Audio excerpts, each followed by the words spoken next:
Guys, we are back once again. My name is Chris Smith. I'm sitting here with the one and only Inertia from Xenon, mate. That was a bit of a cracker of a game. You guys started the comeback train, but unfortunately, you just couldn't pull through in the end. Yeah, I think we're all like pretty drained. We've been all here since quite early, like 9 a.m. and I mean, there's no excuse why we shouldn't have performed. You know, we all came down. We all want to make sure we win, but I mean, after all, like we had like 4 games in a row, 3 of them being draws. You can imagine how draining it is if they're draws. Yeah, I mean, that's right. So tell us about the draws today. I was talking to Spud before about how, you know, the last LAN event you came here, you guys did it a little bit disappointingly, not so good in your last game. But in this one, you come out and you seeded like 4th or 5th, but you've got a draw against like the 2nd seed, a draw against like the 3rd seed. You've got 3 draws today. So how are you feeling about that? Yeah, look, we're feeling pretty good about it. I mean, well, personally, I mean, Decade was in Fiji for 2 weeks, so he hasn't played. Illusion, you know, he's in South Australia. He couldn't come up and play with us. Yep. And we hadn't played in a while together either, so we got Stang to play. And you know, like I said, you know, I haven't even been playing really myself anymore because I've been busy. So, you know, coming in and actually performing significantly better than last time was really big for us.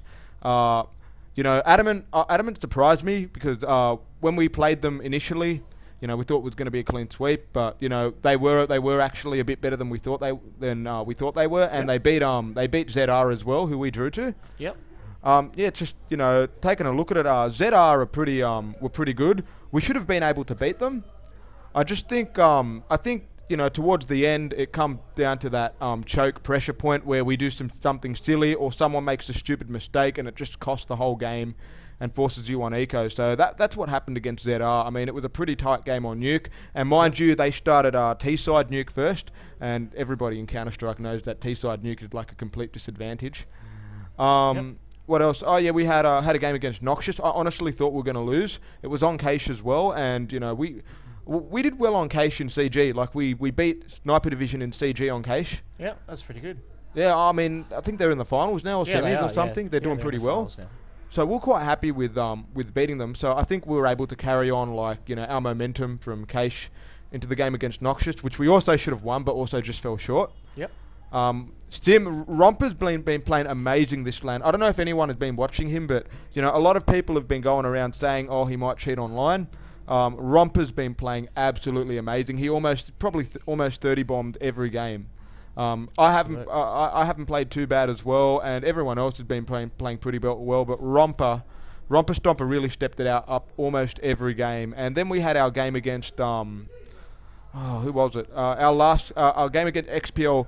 We were up 6-0, and I think all of us just started kind of falling asleep, and you know, we kind of like thought, oh, XPL, you know, we should be able to grind through this, and unfortunately XPL, you know, stepped up their game, and we ended up drawing to them. So we've seen Adamant pull out a few upsets this LAN.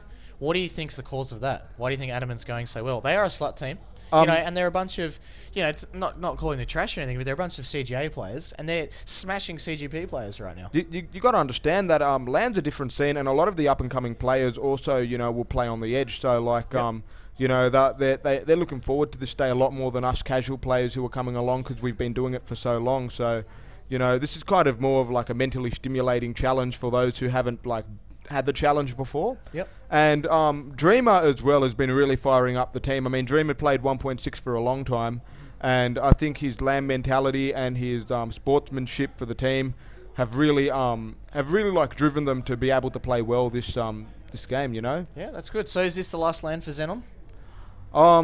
Man, it's a big question. Like, I mean, we initially retired. Well, we hadn't been playing for a while. I'd like to keep playing we'd like to keep coming down for the LANs.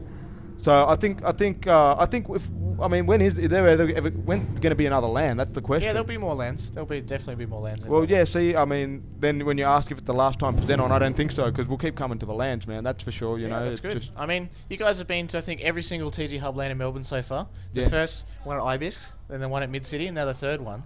Yeah, so, I know. Yeah, so it's good to see you guys coming back to all the LAN events, and we'll hopefully see it some more. Good luck in your last game. Hopefully you can get it in time before you have to fly out tonight. Yeah, I know it's at 9 PM, so any shout-outs? Any shout-outs? No worries. Thanks so much. Yeah, no problem. Thank you. Thanks, mate.